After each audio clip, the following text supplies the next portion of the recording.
Welcome to the Sacred Ancestry Podcast, a show about discovering the true human potential. Let's dive deep into physical, emotional, mental, and spiritual health. I'm your host, Thomas Worm.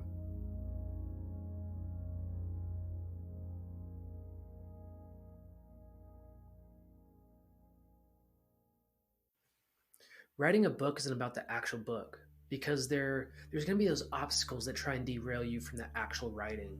The key is persevering through the pain of writing every day.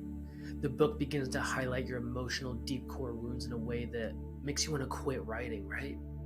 But if you stay on the course, the old beliefs, the old identity of yourself, the negative ways of thinking begin to fall away, and suddenly a new way of being starts to emerge. This is when the book begins to come alive and write itself, because in this moment, you aren't writing the book is writing itself as you have this internal transformation. This is the essence of healing through writing. Is your book screaming from the back of your mind? I know mine was. What would happen if your healing journey stopped here? You never got over that final hump. Your regret, remorse from not writing your book was the source of mind, body, future disease. I mean, what would you tell your clients if you couldn't work anymore? Go be healed somewhere else? I mean, what would happen if your business failed because you hold yourself back from your highest self? What would it be like if you regretted the book you never wrote, and your last thoughts on your deathbed was, I wish I would have written that book? See, all these things are tragic, but it's possible for you to reach your big dream and be a #1 best-selling author. When the book heals the author, the book heals the reader. And this is a powerful concept because when books heal the reader, they sell and they go #1 bestseller. And so I'm starting this movement of healing through writing and using the breakthrough session to release the root cause of writer's block, that procrastination, that loss of motivation when you started writing your book, or you had the idea and you never started. There's one-on-one coaching calls, weekly homework and accountability. After a comprehensive health assessment, we build habits and systems and goals to keep you on track. There's MP3 guided meditations, one-on-one hypnosis. And then I really teach you how to get published, how to self-publish, or publish with my company, Mountain Mind Tricks Publishing. Then you leverage your book on podcasts, talk shows, speaking engagements, and you manifest that prosperity and passive income you're really looking for in your business. So I want you to check out breakthroughwritersblock.com and join the Healing Through Writing movement. It'll be the best thing you've ever done in your life, because writing a book will completely change everything. So go to breakthroughwritersblock.com. Again, that's breakthroughwritersblock.com.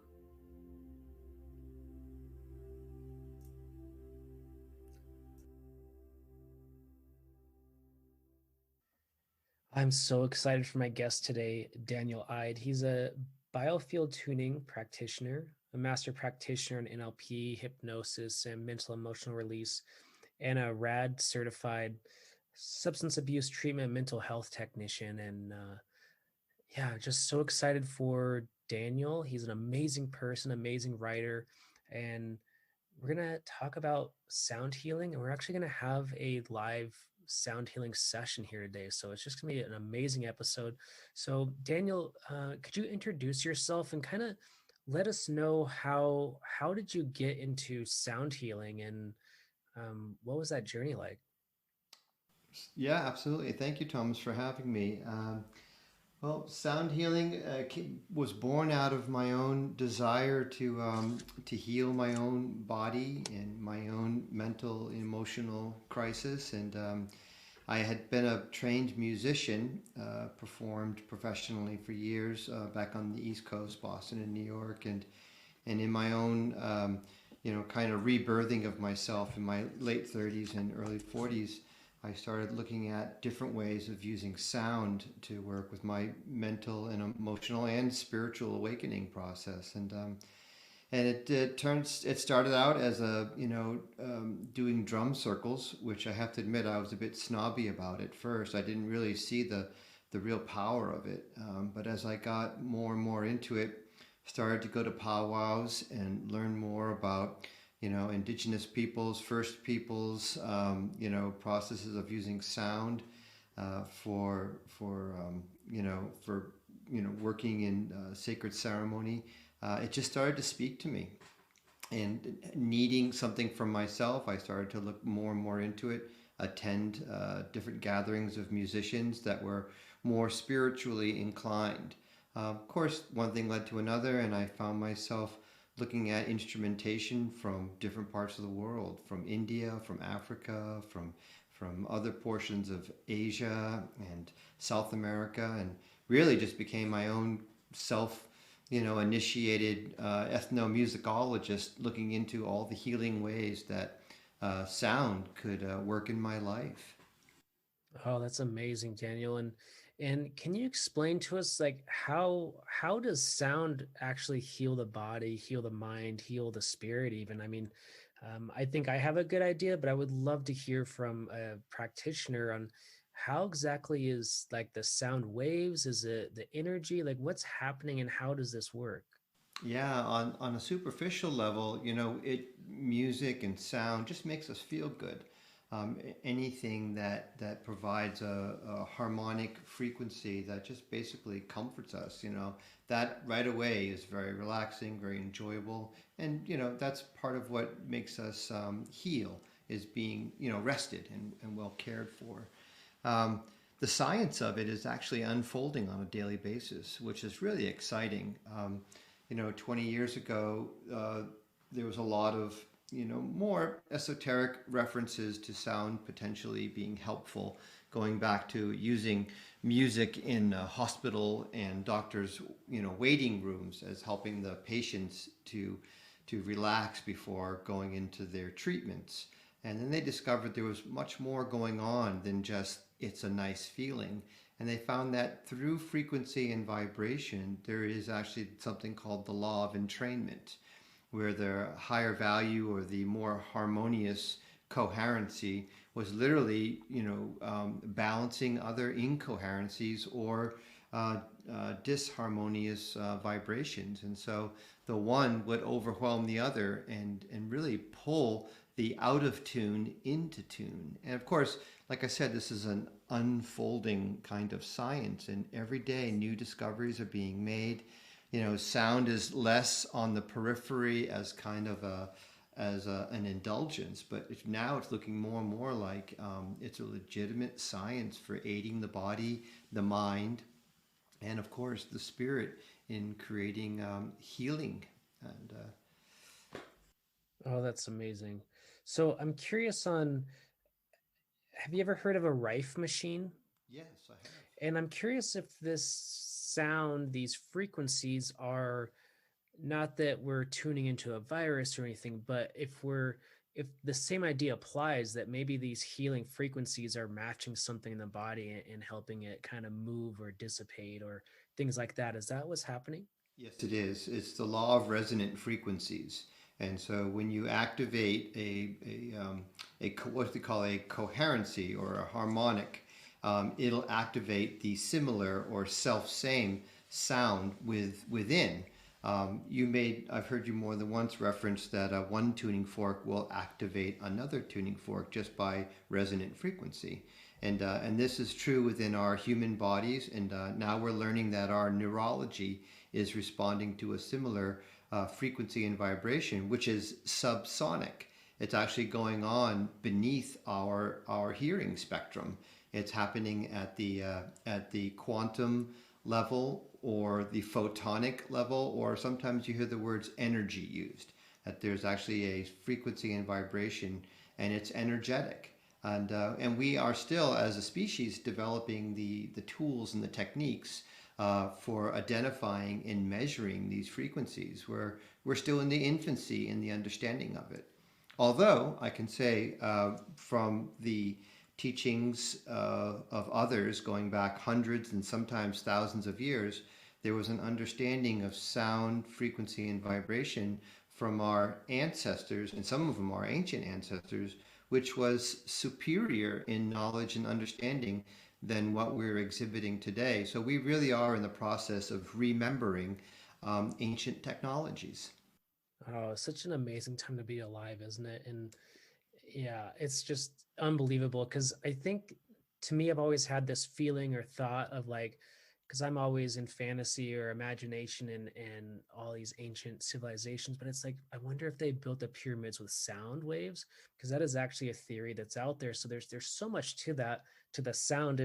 And I do want to talk a little bit about, I'm going to murder this word, but the the Ichiros in Peru. I can't say that word right. I know somebody else can say it better, but basically the shamans that work with ayahuasca. And it's so interesting because they claim that the ayahuasca, of course, is an important part of it, but the most critical piece of the ceremony is actually their chanting, their songs. And I just want to get your take on that.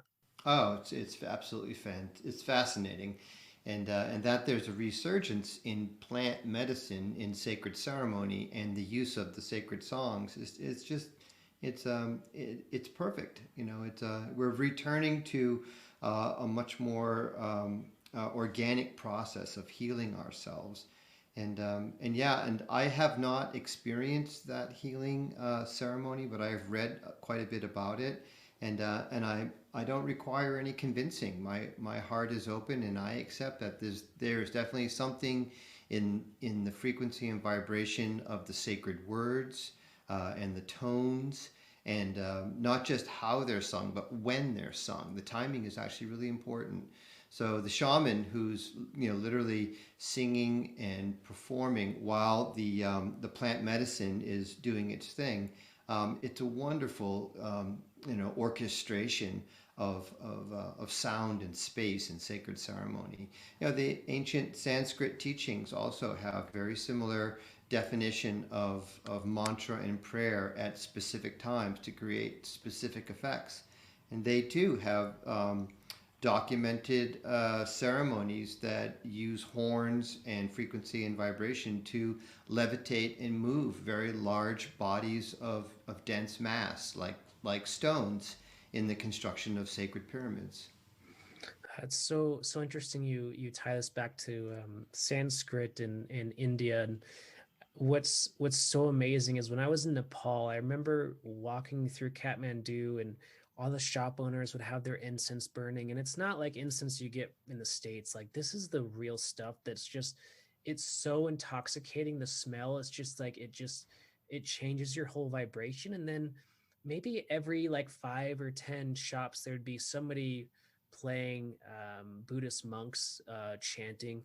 And so like the whole vibration, the whole feeling of Kathmandu was just like, this is like a different planet. Like this just feels so amazing to be here right now. Like I feel blessed. And I think it's so interesting how the sound, the chanting flowing through the streets of Kathmandu is just it's just such a testament in my own personal experience of how these sounds, these sacred ohms, these sacred hums, it's so powerful, isn't it?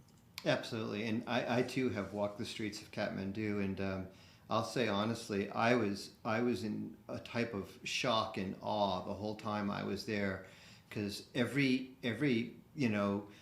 10 or 15 feet there'd be some impromptu little altar by the side of the walkway, offerings to some deity or some kind of communal celebration, and just the absolute presence of reverence for life in those communities was just astounding. And when I was actually traveling in Nepal in 2001, I went to a place called Pokhara, and there was this temple to the four Buddhas of the Asian East Asian beliefs, and I met a Tibetan man from the local refugee community, and he literally produced a small little handcrafted Himalayan singing bowl, which he didn't speak English, nor did I speak the language of the Tibetan people. He gestured to me that this is something that I was supposed to have. And my guide let me know that it was tradition to make him some kind of, offering of financial compensation, which to me was more than fair. But I still have that same bowl to this day, and I believe that's where I kind of got a type of initiation into the sacredness of sound healing as a healing modality. And yeah, I preserve that memory in me to this day. Wow, that's so amazing because I'm looking at mine right now from Nepal. It's almost very similar situation. And actually, after I work with my breakthrough sessions and clients, I'll actually use that to strike it and have this frequency go throughout my body. And it's like, I wonder if it's tuned to a nice frequency, like your kit and as being a technician. But it's like it feels so good, and you can tell the difference the way it sounds from like an American bought one, that it's definitely in tune to something very spiritual. And I love working with my singing bowl. It's just it's a beautiful practice. And I wanted to go back a little bit to a question I had about you mentioned entrainment, and I'm curious if this is the same principles, same idea of like it seems really popular now, and a lot of the meditation music is the binaural beats. Is that the same ideas as the entrainment? Um, Similar but not the same. The binaural, as it's called, is basically two notes that are a measured difference apart from each other. And then when they're played, because our neurology wants to meet and match a certain harmonic frequency, it'll lock in on both the notes, the higher and the lower, depending upon how far apart they are in steps. And literally the our neurology, or our brain as we're fond of calling it, will literally create a third note in between in attempt to reconcile the difference between the two notes. And so that becomes your binaural beat.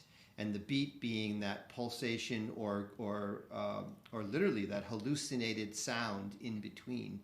And the basic understanding there is that in the practice of using the binaural beats, the brain, or our neurology, or our physiology, will literally create the tone or the vibration that we most need for our own healing at that time. So that's an additional aspect of resonant morphic resonance, that we're literally being drawn to that which we need just through the exposure to these binaural beats.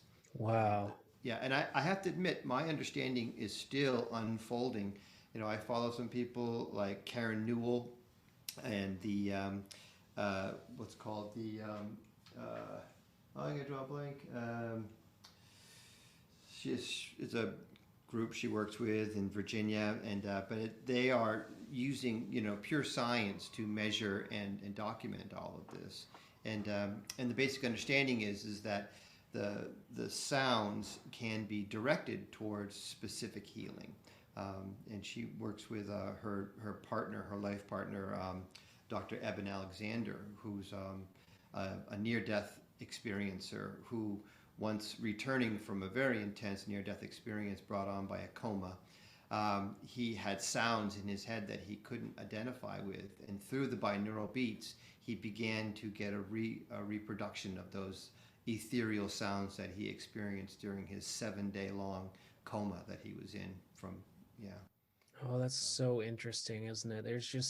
There's so much to sound that, like you said in the beginning, that we're just beginning barely to tap into the potential of yeah, sound healing, frequencies, vibrations. It really is the future, isn't it? yeah. And just to be clear, I did remember it's called the Monroe Institute, and that's in Virginia, Oh, and okay. they are pioneering the way in that study of sound. And this is going on worldwide too. This conversation we're having now, we're participating in a type of global event of people who are looking beyond sound as music, but really starting to see it as medicine. And that truly is revolutionizing the way we heal our bodies, our neurology, our minds, and also accelerate our spiritual awakening process, as demonstrated in the ayahuasca ceremony with the sacred songs that they're using. Yeah, it's almost when I've used the binaural beats, I feel like I get into a deeper meditation like immediately, and it's so powerful. It's so I can feel it in my entire body. And so I want to ask you about being a biofield tuning practitioner. Like, how does that work? Like, how do you work with a client? Like, if you could walk us through kind of like what does an appointment with you go like? Like, how does it work? Well, it's a one-on-one session typically, and there is a protocol, and the client basically submits themselves in a way by, oftentimes laying prone, belly up on a massage table, comforted with a little bolster under the back of the knees, eye cover, a little bit of aromatherapy, and a blanket to just increase that feeling of safety. And the tuning forks, which are, scientifically and engineered to meet these applications, are used to work with what's called the biofield, or the energy field that's both within and around the human body. And the way it's panning out right now, all of us are walking around with an energy field projecting outwards of 6 feet all around our body in all directions, 360 degrees.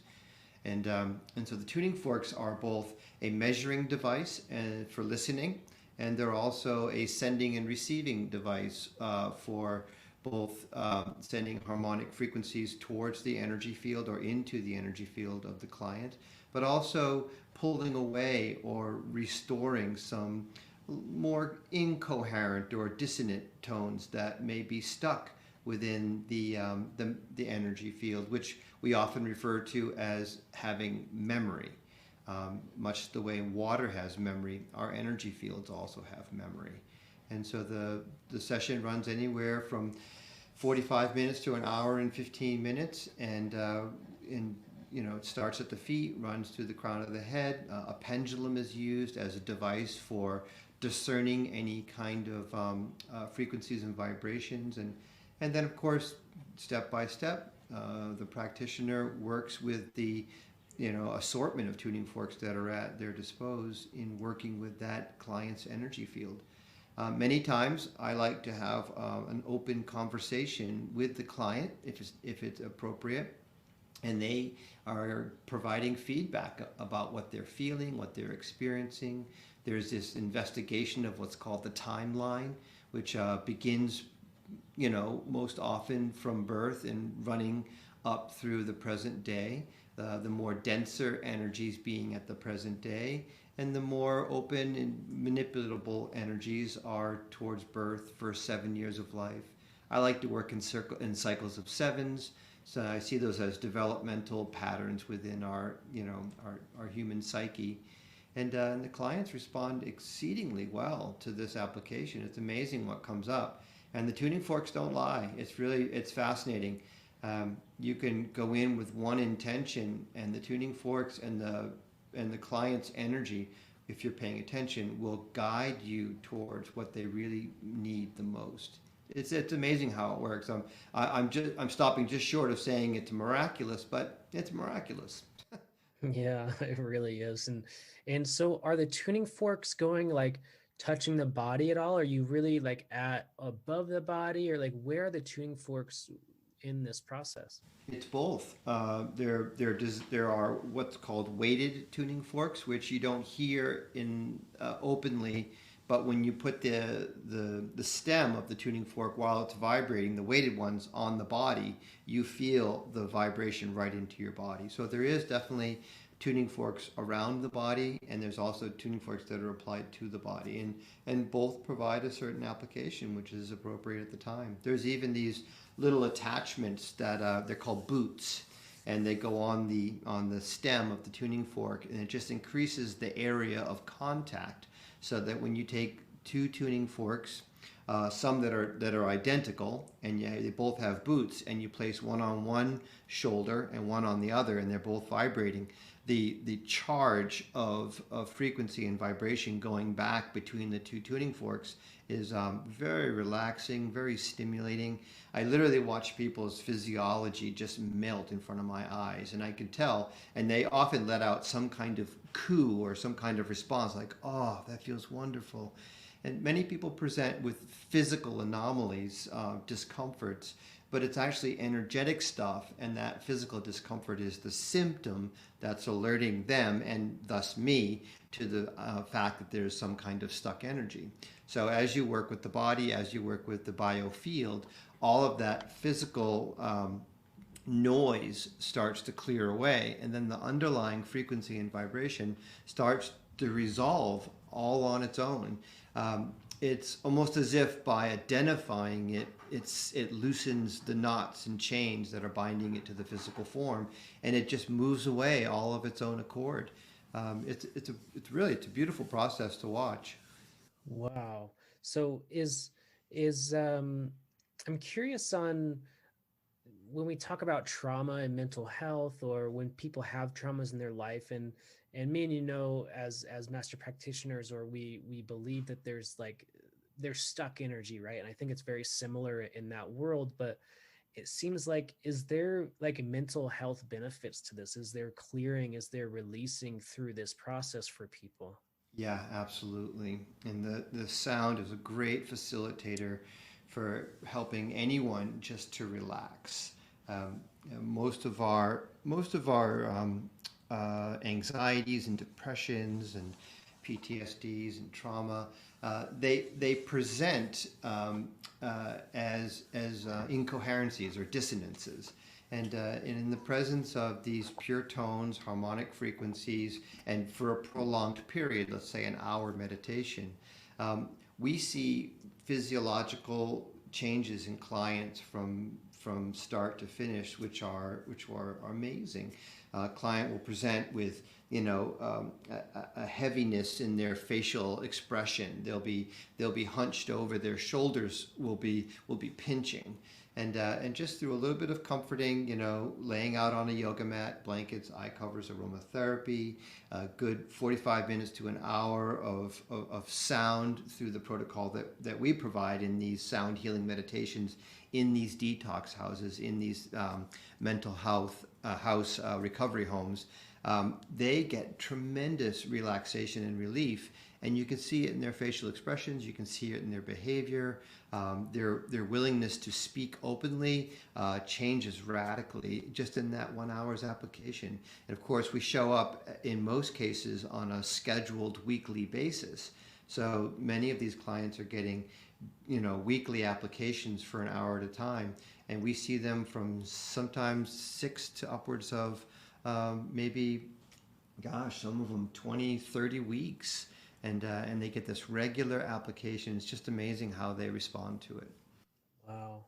Oh, I love it so much. And so I wanted to ask you about, we mentioned the energy field and how we have like this energy field that's about 6 feet away from our body, and I'm curious, is this different than, like, some people talk about auras or seeing auras, or like there's different levels of the energy body that are colors? Like, I've seen some books about that. I'm just curious if this aura energy field is really the same thing.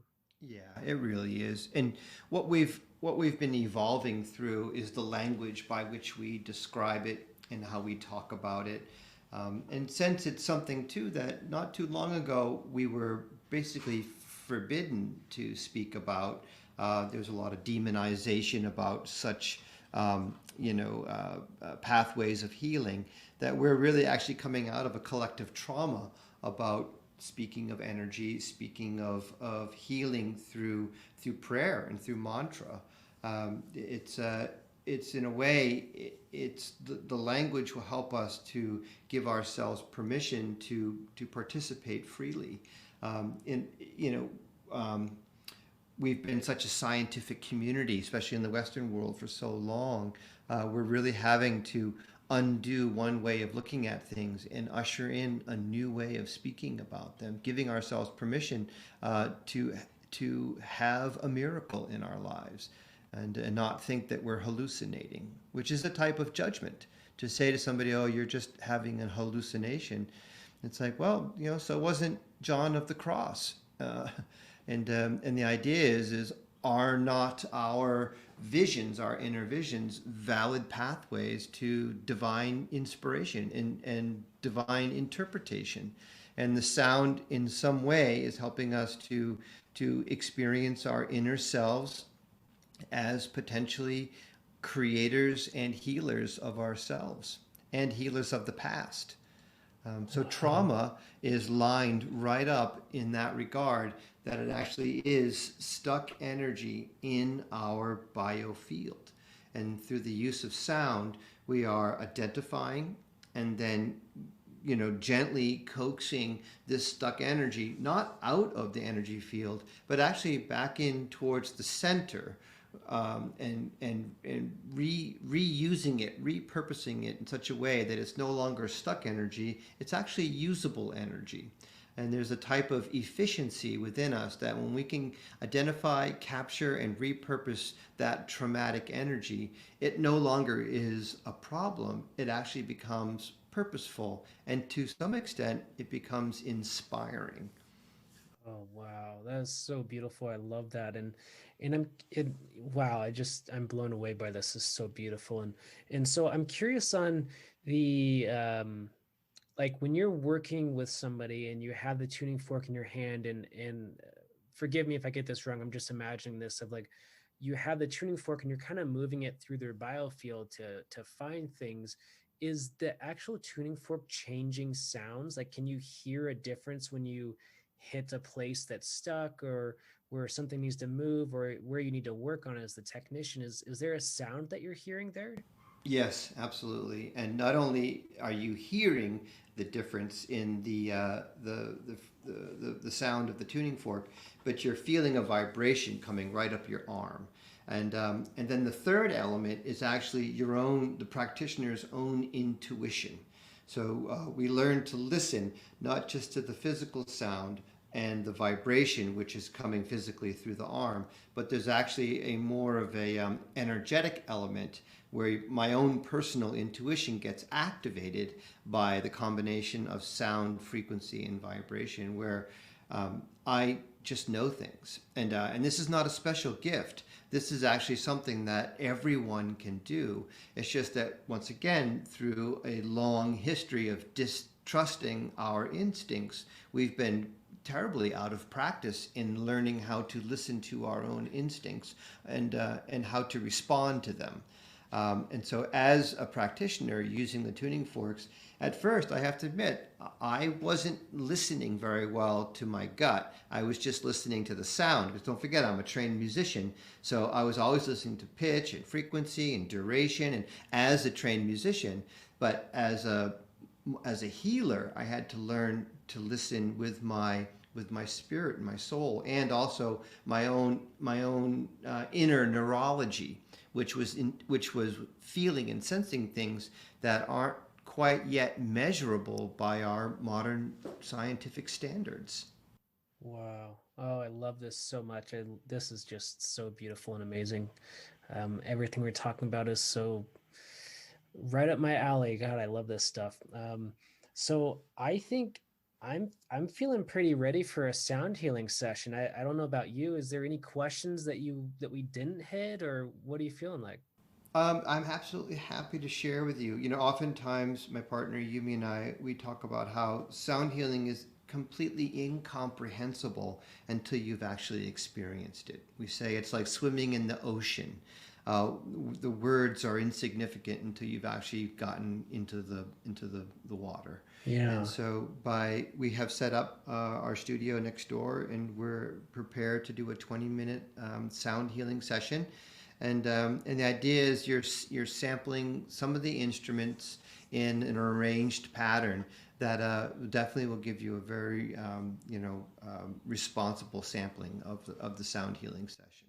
Oh, so awesome. And so one last question is compared to being in person with you and going through an appointment, I mean, how different and what are we going to get through listening to it through headphones or something like that? I'm imagining there's an amazing benefit, but is it the same? Is it a little bit different or what's that like? It's not the same, but there is this basic notion that through the concepts of remote healing and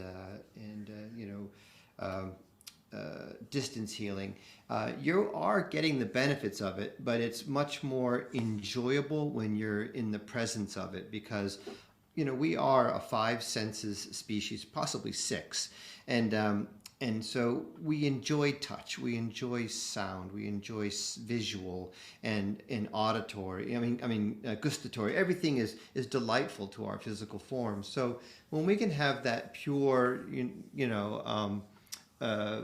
analog experience of sound in the same room. Yeah, it's gorgeous. We have favorite rooms that we like to do sound healing in because the whole floor vibrates, the walls vibrate, and that's just a wonderful feedback system that creates this loop of energy, and but yes, you can get the full benefit. I do remote healing with the Biofield tuning practice with clients that are in different parts of the country.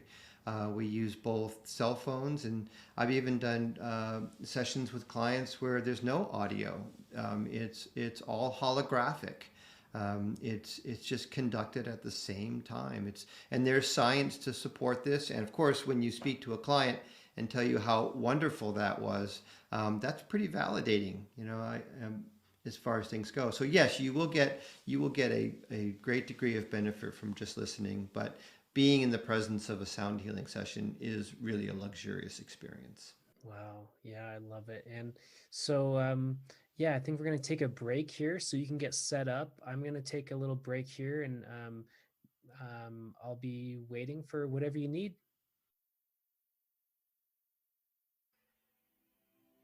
Are you a new author that's trying to wade through self-publishing of what category should I pick, find the right designer, get an editor? What about the formatting? What's the dimensions that the actual spine of the book have to be? Is it gloss or white paper? There's so many different things that goes on in publishing. And that's why I'm dedicated to helping indie authors that have gone through this healing journey through writing their own book. Publish that piece of art, publish that amazing work that could help heal others. And here's the thing is when a book heals the author, the book heals the reader. And this is so huge. I know I say this all the time, but it's so important.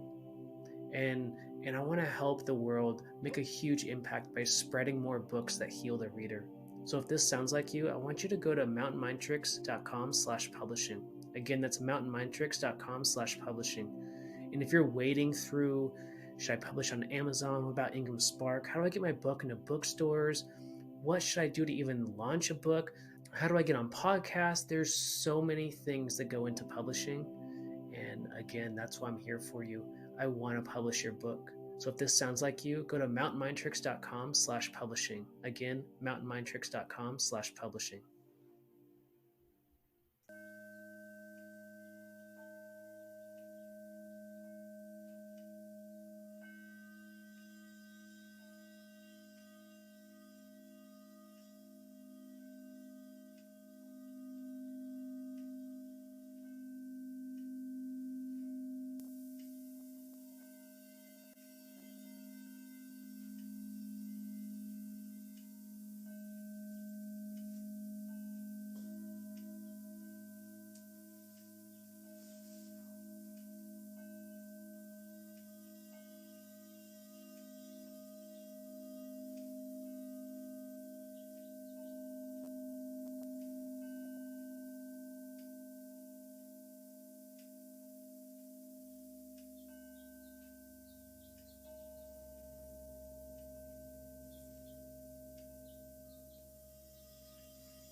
that's it, Thomas.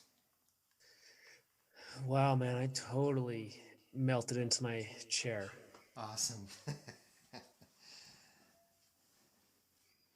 Thank you so much. And where can people find you?